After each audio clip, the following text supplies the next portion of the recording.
This is the podcast that we ask our guests from in front and behind the camera, how did they get their foot in the door? What was the key to unlocking their success? What's their story? Danny and Michael Philippou are writer-director twin brothers that went from YouTube sensations to making one of the best horror films of the decade, Talk to Me. Now they're back with another banger, Bring Her Back. Supposed to report how safe and reliable you are. So stay safe, stay reliable, yeah? Guys, first of all, a couple of years ago, Talk to Me was my favourite film of the year, and now you've done it again. I mean, Bring Her Back is even more savage. Danny, where do these ideas come from your head? Like, where does this come from?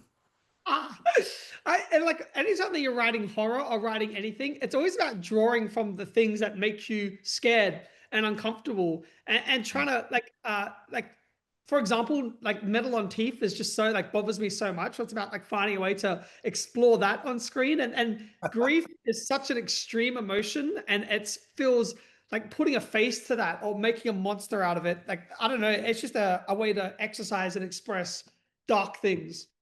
Yeah, I mean, it's absolutely, there's imagery in there, and you mentioned the teeth on metal. I don't want to give anything away, but holy shit, everyone in the screening room was like kind of, shriveling up when that was happening. In terms of, you guys came from, YouTube background, and now you're flourishing as directors, writers.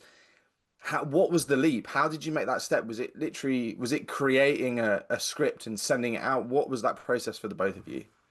It was always the end goal. That was always the goal, to make film and television. Like, that's what our overall goal was. YouTube, we kind of fell into, and it was so much fun, and it was a way to gain experience and try things. So, but overall, there was the movies that we wanted to do. So it was a decision.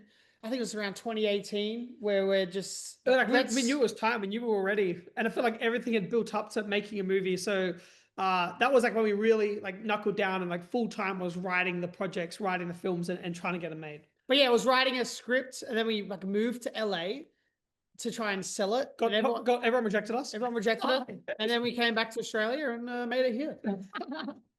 Oh wow! So it was rejected, and then you were like, "Well, we're just going to make it on our home turf. That's what we're going to do." But we did end up getting like the attention of a studio or two that were interested in making it, but it felt like their creative notes weren't aligned with what we wanted to do. So it was a really difficult decision to say we're going to turn down the studio budget and the studio system and try and make it independently, but it felt right. Yeah, fair enough. And do you have advice for like fellow filmmakers, people that are trying to get their, foot in the door, whether it be actors, producers, directors, whatever it is? Do you have advice for them? Well, I like that you're getting experience from every single thing that you do. If you're writing scripts, say, even if a film doesn't get picked up or a script doesn't get picked up, you can still have those moments and those characters and those scenes, and they can like feed into other projects that you're writing. Like, you can take the greatest parts of any project and like put it into this one big thing. So you're constantly learning and evolving and growing. Yeah, like don't wait. Start creating stuff. Start acting in stuff. Start filming stuff. Even like everything you do, it gives you experience that you can take on to the next thing. Don't wait for a perfect time to write a script, or I need the whole thing. Just get it out onto the page. Just start with just writing out the ideas in whatever form they come in. It doesn't matter. That stuff, structure and stuff, can come later. To just get the idea out of your head onto the page, start performing, start experimenting with filming, and then it naturally just evolves.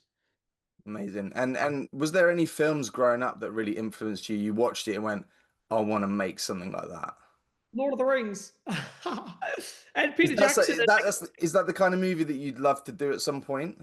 I'm reading his autobiography right now, and it's so inspiring because he started off with like kind of these independent horror films, these like splatter films, and then eventually went to do Lord of the Rings. I like the idea that we're building up to something massive. Maybe, maybe one day. Like, we've had opportunities and offers to do like really big stuff, but I kind of don't feel like we're ready for that yet. Like, we're still learning so much, and getting these other ideas out of our head first feels right. But yeah, that was the first movie, Lord of the Rings. You watch it and you're escaping into this world. It feels like a universe.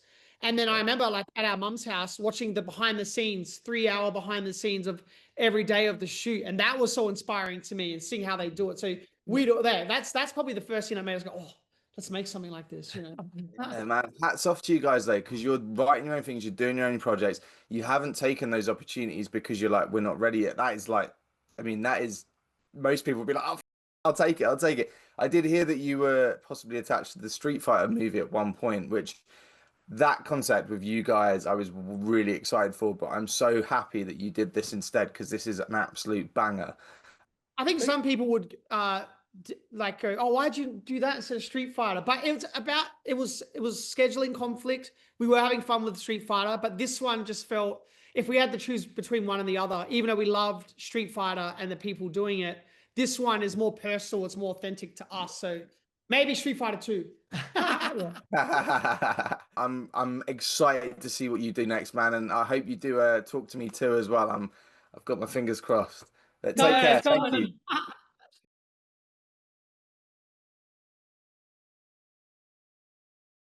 If you enjoyed this episode and you want to support us, get early access and exclusive content, all ad-free, click and join the Life in Film YouTube channel and become a member now.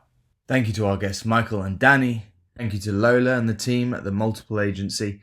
And as always, thank you to our sponsors, movieposters.com and BetterHelp.